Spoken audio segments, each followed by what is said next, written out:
It's interesting looking at sort of the way that the government is trying to say that they're not really a participant in these negotiations, that this is between the rail operators and the unions, and the government sort of sees itself as a bit more of an umpire.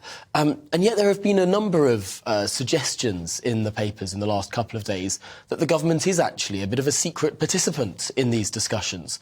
What's your view in all of that? Well, we've got this thing called Great British Railways now, where the government has taken back into government control effectively, nationalised quite a lot of the railways. So whilst you've still got the train operating companies, the TOCs, as they're calling the Whitehall jargon, they are able to negotiate because they are notionally in charge. It is the government behind the scenes that's pulling the strings, and that's increasingly going to be the case. There's more of the railways taken over by the government. Nationalisation, they won't call it, but that's, in certain aspects, that's what it is. It's interesting, therefore, that the government sort of says, well, look, all of these independent processes are offering these particular offers, and we're just sort of standing back and we hope that these two different groups will talk to one another. Is that perhaps a fiction that the government's painting? The government can be influential behind the scenes. It gives the train operating companies a mandate, if you like, and there's this big issue around driver-operated trains, which the unions, that is a real crunch point, if you like, and that seems to be the real sticking point for these negotiations, and there will have to be some resolution to it because it cannot go on indefinitely. Now, looking to the Labour Party and where they have been standing on a number of these strikes, it's interesting that they've sort of not been taking perhaps the Corbynite position of backing those going out on strike no matter what.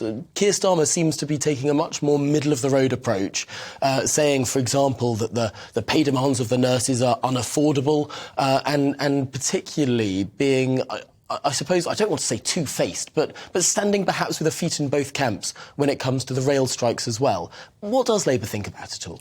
I think if you're Keir Starmer and you look at sort of the very hardline support that Jeremy Corbyn and the shadow cabinet that was there 3 years ago, that they gave to unions going on strike in various industries, not just rail, and then you see what happened at the general election 3 years ago this week, then maybe you think you're not best suited to stand on the side of the workers come what may. So what Labour, the front bench, have been saying is they support the right of workers to withdraw their labour, i.e. the right to go on strike. It doesn't mean that Labour has to stand on the picket lines and endorse every strike action in all circumstances. And, of course, with the runaway inflation we've got at the moment, that's what's driving a lot of these calls from however many unions we've got going on strike over the next couple of weeks. That's protecting their workers' pay from the cost of living crisis. That's what's driving all that. Now, some of the demands will be unaffordable, as Labour have said. But some of them, people, they might be unaffordable for the taxpayer. If not getting a real pay rise, or at least something that matches inflation, is unaffordable for people trying to pay their household bills when you look at the prices going up. And yet, of course, Rishi Sunak would sort of see his entire role of Prime Minister as trying to reduce state spending. He, of course, is only Prime Minister because the markets took so against the idea that more could be borrowed and more could be spent under his predecessor. And to some extent, the argument that we've heard from Number 10 time and time again for the last couple of weeks now is they don't want to embed this inflation. Currently, inflation is predicted to fall pretty rapidly in the first half of next year.